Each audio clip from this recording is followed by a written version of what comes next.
What I was saying, actually, is there is too much inequality, and my speech was actually a warning, as correctly reported by many newspapers, actually a warning against letting this thing go unchecked. Because if you look at what's happened in the last 20, 30 years, there's been a widening in income between the rich and the poor. There's no question about that.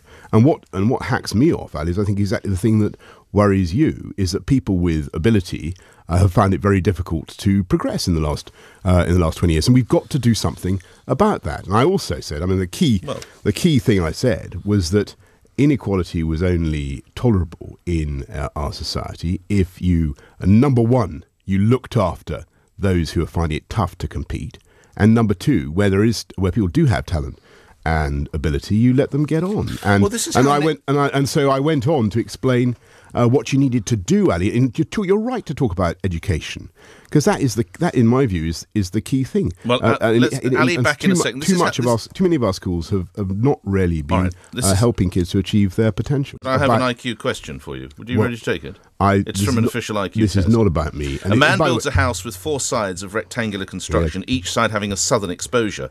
A big bear comes along. What colour is the bear? The bear is probably brown. I haven't got a clue what the colour of the bear is, nor is it relevant to this discussion. Why? Because the bear is on the South Pole. Try another one. No, listen, mate. Take 2 apples from 3 apples. What do you have? Take 2 apples from 3 apples. What do you have? You've got loads of apples, mate. You've got 1 apple left. You've got 1 apple. Listen. You say you've got 1 apple. Listen. What we're talking about. You haven't. You've got 2 apples. You're now batting 0 for 2. Let's just do one more.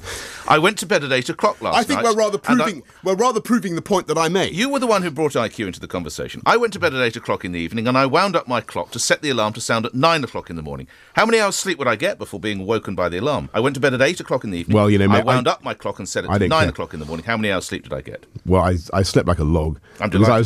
I was looking forward to seeing you on LBC 97.3. Where we're waiting for some more sensible questions. You're declining, are you? What I'm telling you is that this isn't about. It's an hour. What I'm telling you is this is not of the IQ questions. This is not about. So who are you to lecture about IQ, Mr. Mayor? Exactly. Listen, no one said that IQ is the only measure of ability, but what I have been saying repeatedly is I think that our system is letting down people who do have ability and who could do much better.